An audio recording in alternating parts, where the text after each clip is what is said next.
Hello everyone, welcome back to our channel learn English. आज हम करेंगे स्टोरी का word to word English to Hindi translation. हम एक एक शब्द का मीनिंग देखेंगे। हम देखेंगे कि आपकी इसमें टेंसेस के कौन से रूल्स यूज़ हो रहे हैं, कौन से टेंस में आपकी स्टोरी है, सेंटेंस का फॉर्मेशन कैसी है, उसके अलावा प्रोनाउंसिएशन और बाकी कोई भी रूल्स या फ्रेजेस होंगे इंपॉर्टेंट, उनके बारे में आपको बताती चलूँगी। स्टार्ट करते हैं। हमारी स्टोरी है ईगल्स इन अ स्टॉर्म। ईगल्स हमें पता होता है चीलें। इन अ स्टॉर्म मतलब इन होता है में, ए स्टॉर्म मतलब एक तूफान में, एक तूफान में, या आप बोल सकते हो सीधा कि तूफान में चीलें। मतलब ये ईगल्स की स्टोरी है इन अ स्टॉर्म। स्टॉर्म के अंदर ईगल्स कैसे बिहेव करती है, कैसे रहती है, उस बारे में। Did you know. अब पहले तो पॉज करके हम यही देखते हैं डिड। डिड आपका यूज होता है पास्ट टेंस में। डू की सेकेंड फॉर्म है डिड। डू की सेकेंड फॉर्म है डिड। ठीक है, मोस्टली पास्ट टेंस में आपकी वर्ब की सेकेंड फॉर्म ही यूज होती है। उसके अलावा पास्ट परफेक्ट है आपका तो हैड प्लस वर्ब की थर्ड फॉर्म यूज होती है। हैड आपका जो है इस चीज़ में भी यूज होता है कि कोई चीज़ आपके पास है, जैसे आई हैड अ कार, मेरे पास एक कार थी। ठीक है, तो उस चीज़ में पोजेशन की सेंस में भी हैड यूज होता है। बाकी अगर आपका परफेक्ट टेंस है नॉर्मल, तो उसमें आपका हैड प्लस वर्ब की थर्ड फॉर्म यूज होता है। ठीक है, उसके अलावा अगर हम कॉन्टिन्यूस टेंस देखें पास्ट में, तो वॉज वर्ब प्लस वर्ब की फर्स्ट फॉर्म प्लस आईएनजी। जहाँ आपका जो टेंस आएगा तो उसके बारे में हम बातें करेंगे, मतलब बताती चलूंगी मैं आपको। तो डिड यू नो, क्या आप जानते थे कि एन ईगल नोज। अब एक चीज़ और, डिड के साथ हमेशा वर्ब की फर्स्ट फॉर्म आती है, चाहे आपका आई डिड नॉट या नॉर्मल डिड। तो डिड यू नो होगा, ना कि न्यू।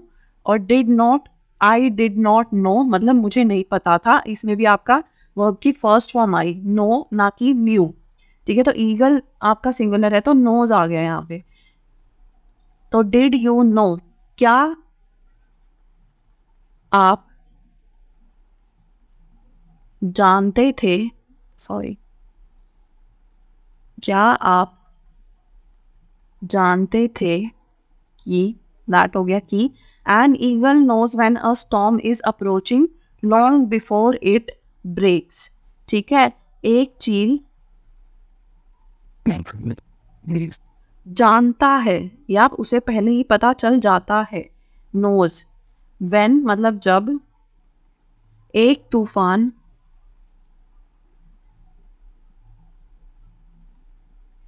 इज अप्रोचिंग मतलब तूफान आने वाला है। अप्रोचिंग होता है आना। ठीक है, तो approaching long before it breaks.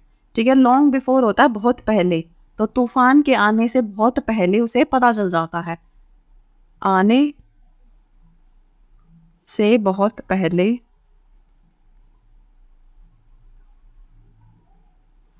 Before it breaks वही हो गया कि मतलब तूफान जब आता है उससे बहुत पहले। तो ईगल जो है, क्या आप जानते थे कि एक चील को तूफान के आने से पहले ही पता चल जाता है, पता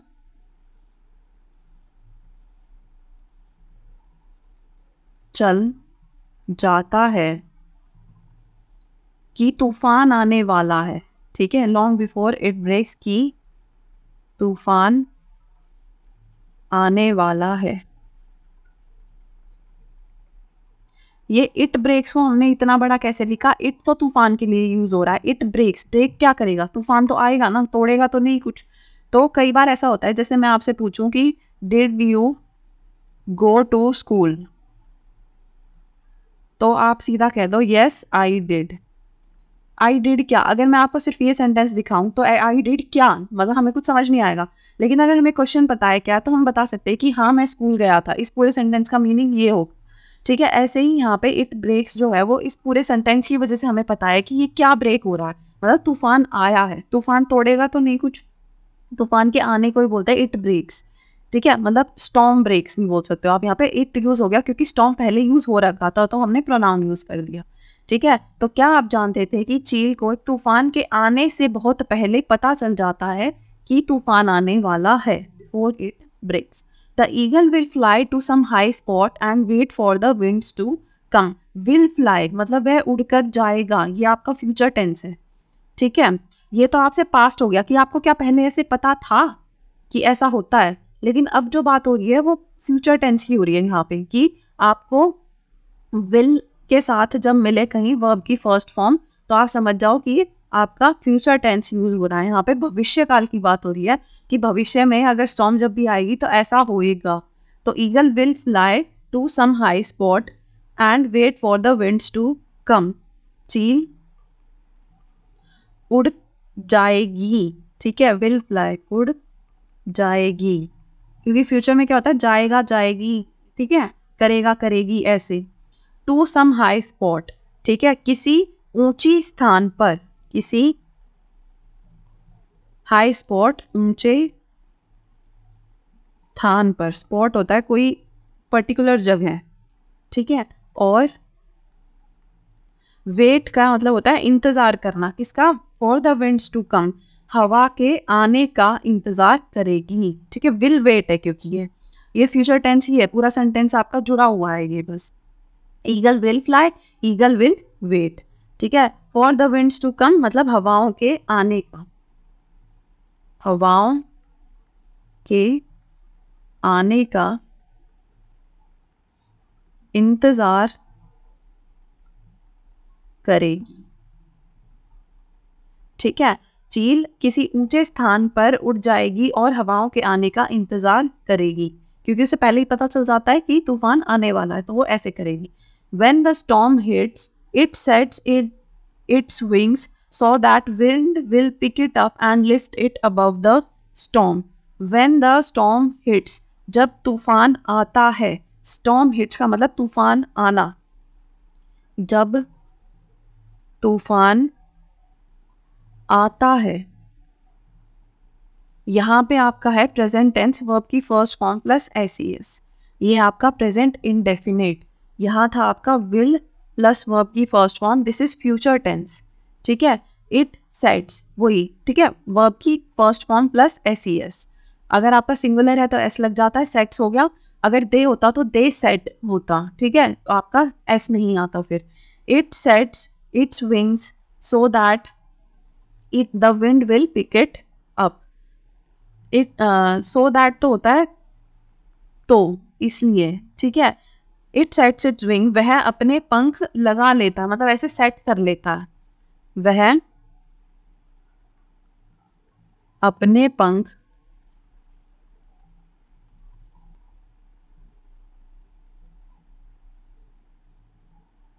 लगा लेता है, सो दैट ताकि, सो दैट हो गया ताकि, सो होता है वैसे खाली सोता है इसलिए, दैट होता है कि, पर सो दैट इकट्ठा यूज हो रहा है तो ताकि। The wind will pick it up, हवा उसे उठा ले, हवा उसे, इट हो गया उसे, विल पिक इट अप ऊपर उठा ले, ऊपर उठा ले, और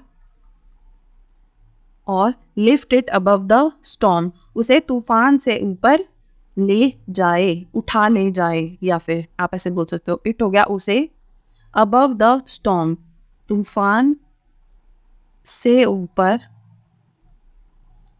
उठा ले जाए, ठीक है। जब तूफान आता है वह अपने पंख ऐसे लगा लेता है, ताकि वह अपने पंख लगा लेता है मतलब ऐसे खोल के इस तरह से खड़ा होता है कि हवा जब भी आए तो उसे ऊपर उठा ले, और उसे उठा ले और तूफान से ऊपर ले जाए, ठीक है। यहाँ पे बार बार ऊपर नहीं यूज़ करते क्योंकि थोड़ा मतलब सुनने में ही अच्छा नहीं लगता। पिक इट अप का मतलब ऐसे ऊपर उठाना ही होता, उठा लेना लिख दिया हमने। जैसे हम इंग्लिश में कोई वर्ड बार बार यूज़ नहीं करते, हिंदी में भी हम कोशिश करते हैं बार बार एक ही तरह का वर्ड यूज़ ना हो रहा हो, या तो उसका आप अलग अलग मीनिंग लिख दो, ठीक है, या आप जैसे एक ही सेंटेंस शब्द का अलग मीनिंग होता है तो दोनों जगह अलग अलग मीनिंग यूज़ कर लो, वरना बार बार ऊपर ऊपर लिखने की ज़रूरत नहीं है, ताकि हवा उसे उठा ले और तूफान से ऊपर ले जाए। While the storm rages below, the eagle is soaring above it, ठीक है। While the storm rages below, while का मतलब होता है जब, जब तूफान, rages below नीचे चल रहा होता है या चल रहा है, ठीक है। रेज का मतलब होता है वैसे गुस्सा, लेकिन तूफान का गुस्सा नहीं कह सकते आप, रेजिस वैसे है आपका रेज प्लस एस, यस कुछ भी लगा लो आप, ई लगता है जिस वर्ड के एस लास्ट में उसमें बस एस लग जाता है, ठीक है। तो तूफान जो है बिलो मतलब नीचे चल रहा है, चल रहा है, सॉरी ये होता है बिलो होता है नीचे। The eagle is soaring above it, चील उसके ऊपर जो है उड़ रही होती है। सॉरिंग का मतलब होता है मतलब मजे से एकदम उड़ना, ठीक है। तो चील इज हो गया है उड़ रही है उसके ऊपर, या उड़ रही होती है, ठीक है। तो जब तूफान नीचे चल रहा होता है चील उसके ऊपर उड़ रही होती है। The eagle does not escape the storm, eagle जो है चील जो है तूफान से बचने की कोशिश नहीं करती है, ठीक है। चील तूफान से बचने की कोशिश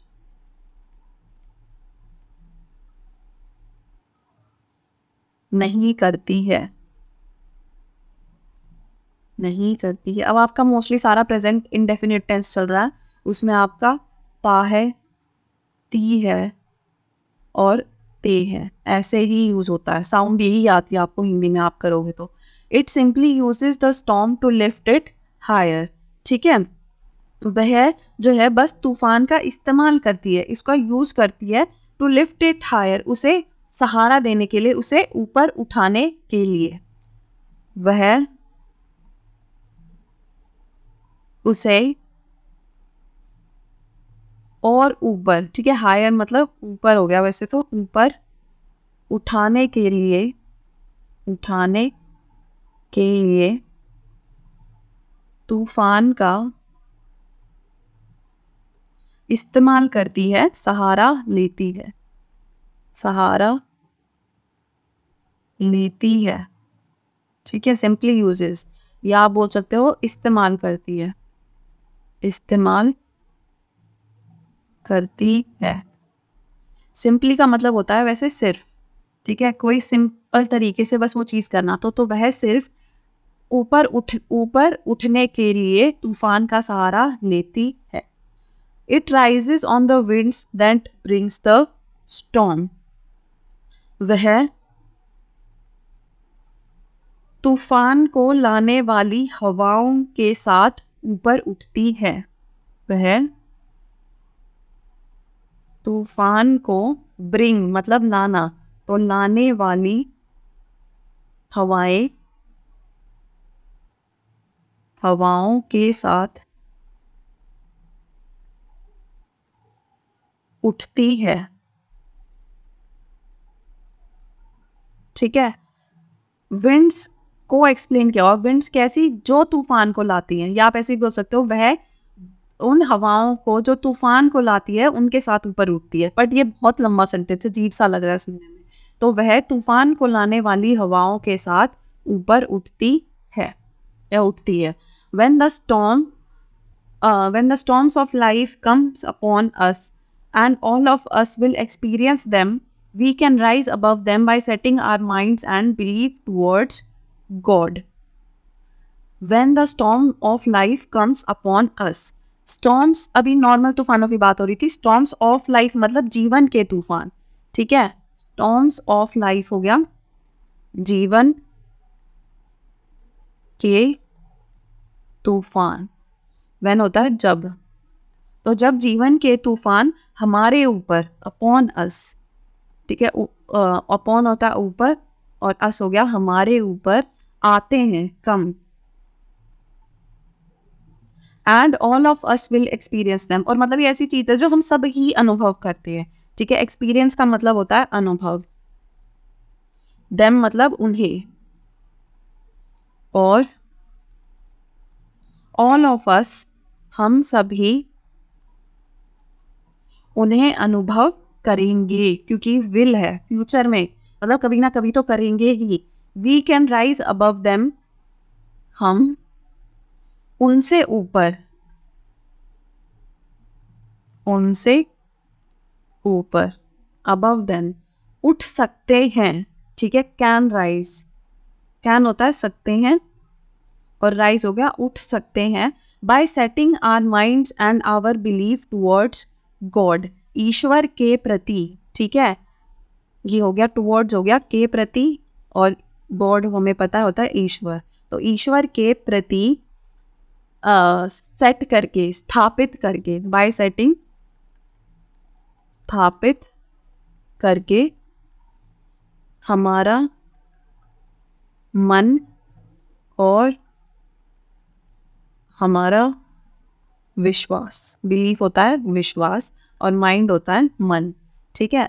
तो जब जीवन के तूफान हमारे ऊपर आते हैं, और ये उसके बारे में बता हुआ है, जो आपका ऐसे डैश डैश के बीच में लिखा होता है उसको आप हटा भी दो सेंटेंस से तो आपका सेंटेंस कंप्लीट है, लेकिन हम किसी चीज़ को डिफाइन करने के लिए उसको डाल रहे हैं बीच में, तो हम किसको डिफाइन करें, स्टॉर्म्स ऑफ लाइफ जो हमारे ऊपर आती है, जो हम कभी ना कभी अनुभव करेंगे ही, ठीक है। तो जब जीवन के तूफान हमारे ऊपर आते हैं, हम ईश्वर के प्रति अपना मन और विश्वास स्थापित करके उनसे ऊपर उठ सकते हैं, ठीक है। ये तो आपका सेंटेंस है, ये तूफानों को डिस्क्राइब कर रहा है कि जो हम पे अनुभव हम कभी ना कभी करेंगे ही। The storms do not have to overcome us, overcome का मतलब क्या होता है, ओवरकम का मतलब होता है उस किसी चीज से ऊपर उठना, काबू पाना, ठीक है। तो ओवरकम हो गया काबू पाना। द स्टॉर्म्स मतलब तूफान, तूफान हो गया, ठीक है, तूफानों को हम पर, अस मतलब हम पर काबू पाना नहीं होता है, डू नॉट हैव मतलब नहीं होता है, मतलब हमें तूफानों को ऐसे अलाउ नहीं करना चाहिए कि वो हम पे काबू पा ले। किसी भी सिचुएशन में अपने इमोशंस को इतना हावी मत होने दो कि वो आप पर काबू पा ले, सिचुएशन के हिसाब से आप अपने आप को चेंज मत करो। मतलब एक तो होता है अच्छे पॉजिटिव वे में चेंज करना, एक होता है कि मतलब बस तब जाना सिचुएशन कि हमें तो कुछ होना ही नहीं, अब ऐसे नहीं करना चाहिए। ये वही है कि तूफानों को हम पर काबू नहीं पाना होता है। We can allow God's power, ठीक है, अपोस्ट्रोफी एस मतलब होता है गॉड की शक्ति, का के की, ये जो अपोस्ट्रोफी एस होता है ये होता है का के या की, इन तीनों में से किसी के लिए। तो गॉड की शक्ति होगी तो गॉड्स पावर हो गया गॉड की शक्ति। हम ईश्वर की शक्ति को, ईश्वर की शक्ति को अनुमति दे सकते हैं, ठीक है, कैन अलाउ, अनुमति दे सकते हैं, to lift us above them, above them, them क्या है यहाँ पे, स्टॉर्म्स, ठीक है, हमें उनसे ऊपर उठाने की, ठीक है, अस हो गया हमें, देम हो गया उनसे ऊपर, उनसे, और अबव हो गया ऊपर, तो हमें उनसे ऊपर उठाने की, लिफ्ट करने की अनुमति, टू लिफ्ट हो गया उठाने की। तो तूफानों को हम पर काबू नहीं पाना होता है, हम ईश्वर की शक्ति को हमें उनसे ऊपर उठाने की अनुमति दे सकते हैं, मतलब हम ईश्वर की, गॉड की हेल्प ले सकते हैं ताकि हम उनसे ऊपर उठ पाए। एक तरह से इसका मतलब ये है, the God enables us to ride the winds of the storm that brings sickness, tragedy and failure and disappointment in our lives, ठीक है।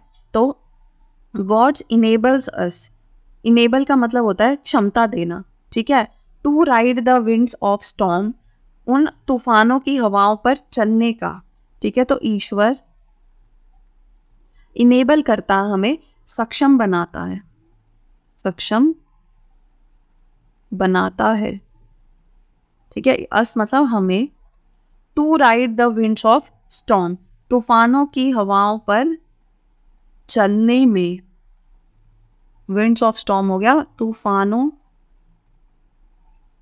की हवाओं पर चलने में, और वो हवाएं कैसी हैं, that brings sickness, tragedy, failure and disappointment in our lives, ठीक है, दैट हो गया जो हमारे जीवन में लाती है, ठीक है, या लाते हैं,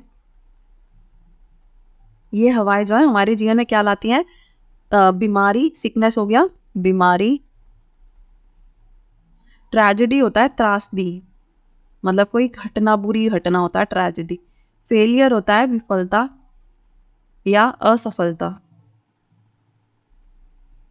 और डिसअपॉइंटमेंट होता है निराशा।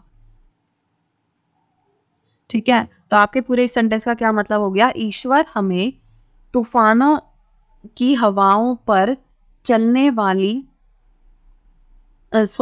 ईश्वर हमें तूफानों की हवाओं पर चलने में सक्षम बनाता है, जो हमारे जीवन में बीमारी, त्रासदी, विफलता और निराशा लाते हैं। ठीक है, ये तूफानों की जो हवाएं ये हमारे जीवन में इतनी सारी बुरी चीजें लेके आती हैं। वी कैन सोर अबव द स्टॉर्म, जैसे ईगल जो है वो तूफान से ऊपर उड़ता है, तो जब हमारे भी जीवन में कोई तूफान आया है, कोई बुरा टाइम चल रहा है, बुरी वो चीज़ है, तो उससे ऊपर उठ के देखना चाहिए। ठीक है, तूफान के, हम भी तूफान से ऊपर उड़ सकते हैं, हम कर सकते हैं। ठीक है, कैन सोर मतलब उड़ सकते हैं। जैसे ईगल जो है सॉरिंग अबव द स्काई था ना, the eagle was soaring above the sky, तो उड़ रहा था, तो हम भी उड़ सकते हैं तूफान के ऊपर, तूफान के। हार नहीं माननी चाहिए। जब भी कोई आपके जीवन में कोई भी दिक्कत है, बीमारी है, कोई असफलता आई है, कोई निराशा आई है, आप उसको अपने जीवन में सोचो कि कोई तूफान आया है और उससे ऊपर उठ के चलने की कोशिश करो कि आगे कुछ ना कुछ ज़रूर ठीक होगा। हम बस ट्राई करते रहेंगे, इन असफलताओं में भी, इन निराशाओं में भी ट्राई करना नहीं छोड़ना चाहिए। भगवान का सहारा लो, ईश्वर की मदद से आप ज़रूर कुछ ना कुछ कर पाएंगे, ऐसा इस स्टोरी में कहा गया है।